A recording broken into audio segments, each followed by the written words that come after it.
Jeshi la Polisi mkoa wa Mbeya liko katika operesheni maalumu ya kupambana na kudhibiti uhalifu katika mkoa huu.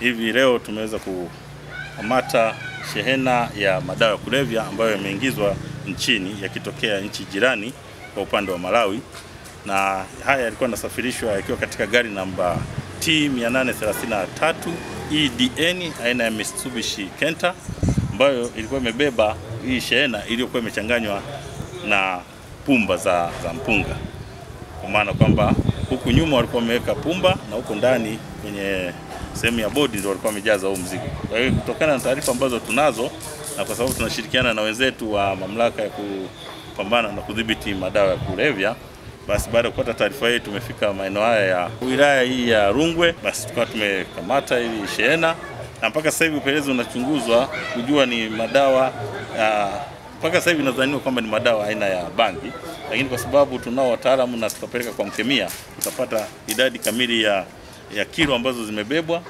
Na hivi unavyoona hii ni shehena ambayo imekamatwa. Hii ni sehemu tu ya shehena ambayo imekamatwa ndani ya hii Kenta, lakini baada ya kuwa tumefungua baada ya kushusha haya mafurushi tumehesabu tumepata mafurushi 67 ambayo yalikuwa kwenye hii Kenta.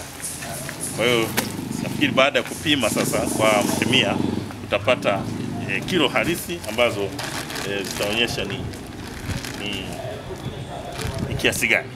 Wito wangu tu ni kwamba wananchi ambao wanajihusisha na hii biashara ya madawa kulevya waache, kwa sababu sisi Jeshi la Polisi mkoa wa Mbeya tukishirikiana na wenzetu wa mamlaka ya kudhibiti na kupambana na madawa kulevya tuko macho na tutaendelea kukabiliana na hao wote ambao wanaingiza haya madawa kulevya kwa ajili ya kuharibu akili za watu, lakini na kufifisha nguvu kazi ya taifa. Kwa majina naitwa Julius Amen Tweve, ni mjumbe ndani ya serikali ya kitongoji cha Kawetere chini. Pia ni wapongeze askari wa wilaya yangu ya Rungwe pamoja na askari kutoka mkoani Mbeya kwa kazi wanayoifanya. Kazi hii ni kubwa sana na ni kweli mimi nimeshuhudia kama kiongozi wa mtaa. Hivi vitu viko hapa na tumevikamata, lakini wito wangu mimi kama kiongozi wa mtaa ni waombe ndugu zangu ambao ni wananchi, wewe mnakaa huko mpakani Kyela au mko hapa ndani ya wilaya ya Rungwe au sehemu nyingine yoyote ile, acha hii tabia ya kusafirisha madawa ya kulevya, kwa sababu haya madawa ni sehemu mojawapo ya kutuharibia vijana wetu. Wanashindwa kufanya kazi za maendeleo bali wanaendelea kuharibika na madawa ya kulevya. Naomba ndugu zangu tuwe wawakili wema na tuwatunze hawa vijana na tuangalie hii mizigo inayoingia kwenye maeneo yetu, hasa wenzangu hao mnaokaa Kyela pale, mko bandarini, mko kwenye mpaka. Angalieni sana vijana hawa wasijisha na haya madawa ya kulevya, yanapita kwenye eneo letu kwenda huko yanakojua. Je, hawa watoto waendelea kutumia watakuwa watoto wa aina gani?